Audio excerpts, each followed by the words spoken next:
शाम को अंकिता के जीजा ऑफिस से घर आए तो अंकिता को बाज़ार शॉपिंग के लिए ले गए। अंकिता ने दीदी से ज़्यादा शॉपिंग कर ली। अंकिता शॉपिंग करके बहुत खुश थी, लेकिन अंकिता को क्या पता था कि उसकी यह खुशी बस कुछ ही दिनों की थी। उस रात अचानक से लाइट चली गई। तभी किसी ने अंधेरे में अंकिता को जोर का धक्का दिया। अंकिता बहुत ज़्यादा डर गई थी। उसे इस धक्के की उम्मीद नहीं थी। अंकिता जल्दी से कमरे से बाहर निकल गई। उसे अंधेरे में कुछ दिखाई नहीं दे रहा था। दीवार के सहारे वह दीदी के कमरे में पहुंच गई। अंकिता ने दीदी को आवाज़ लगाई। उसकी दीदी ने कहा, अंकिता तुम परेशान मत हो, तुम्हारे जीजा जी लाइट देखने गए हैं। अक्सर हमारे घर की लाइट हिल जाती है, वह जल्द ही ठीक कर देंगे। अंकिता की दीदी ने अपने फ़ोन की लाइट ऑन कर दी। अंकिता बहुत ज़्यादा घबरा गई थी। वह दीदी के पास बैठकर रोने लगी। थोड़ी देर बाद लाइट आ गई। उसकी दीदी ने कहा, अंकिता तुम तो इतने से डर गई, मेरा ख्याल कैसे रखोगी? अंकिता ने कहा, दीदी ऐसी बात नहीं है, मेरे कमरे में कोई था, किसी ने मुझे पीछे से धक्का दिया था।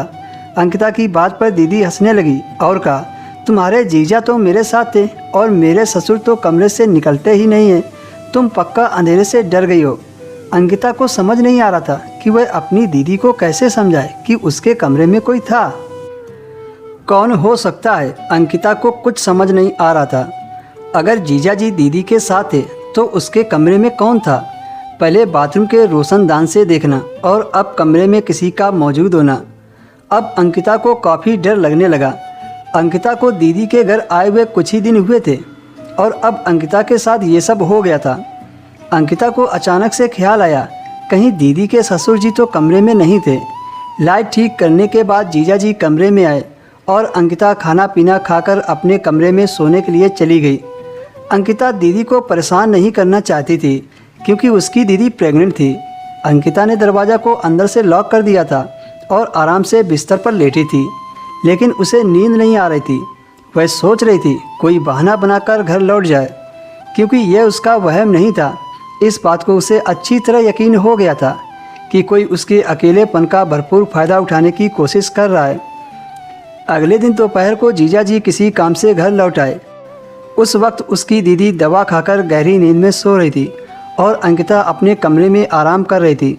तभी जीजा जी अंकिता के कमरे में आ गए और अंदर से कुंडी लगा दी।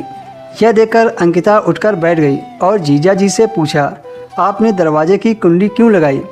जीजा ने कहा, ताकि तुम्हारी आवाज़ कोई ना सुने। कहते कहते जीजा ने अंकिता का दुपट्टा हटाकर दूर फेंक दिया और अंकिता के साथ मनमानी करने लगा। अंकिता जीजा से छोड़ देने की विनती करती रही, पर जीजा ने उसे नहीं छोड़ा। दोस्तों, इसके आगे क्या हुआ अगर आपको जानना है तो कमेंट में पार्ट 2 लिखें।